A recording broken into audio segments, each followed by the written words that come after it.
જય શ્રી કૃષ્ણ, રાધે રાધે। આજે જમવામાં બનાવી રહી છું હું પાલકના મુઠિયા।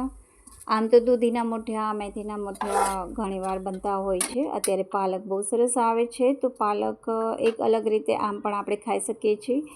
રેસીપીનો વિડીયો આખો મેં શૂટ નથી કર્યો, પણ મેં પાલકના ધોઈને કાપી લીધી હતી અને એમાં સાથે અડધો ઝીણો લોટ ઘઉંનો અને જાડો લોટ લીધો હતો, સાથે થોડો બાજરીનો લોટ પણ લીધો હતો, જેમાં નાખ્યું હતું મીઠું, મરચું, થોડી ખાંડ, લીંબુ અને ખાવાના સોડા નાખીને તેલનું મોણ દઈને મેં લોટ બાંધી લીધો હતો। મુઠિયા સ્ટીમ થઈ ગયા છે અહીંયા।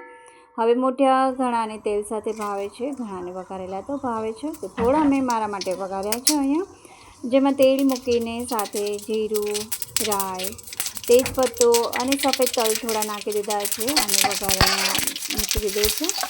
તો મુઠિયા બહુ સરસ લાગે છે આવા વઘારેલા।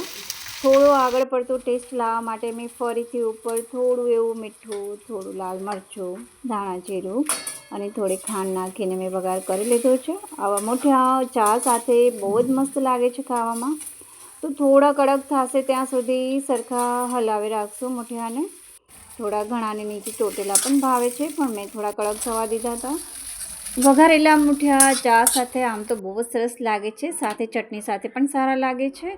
આ મેં લીલા ધાણાની ચટણી બનાવી હતી। અત્યારે લીલા ધાણા ખૂબ સરસ આવે છે, તો લીલા ધાણા, એમાં 2 તીખા મરચાં લીલા, આદુનો ટુકડો, લીંબુ, ખાંડ અને મીઠું નાખીને મેં ચટણી ક્રશ કરી હતી। ચટણીમાં તમે દહીં નાખીને પણ ક્રશ કરી શકો છો, સાથે છે કેચઅપ।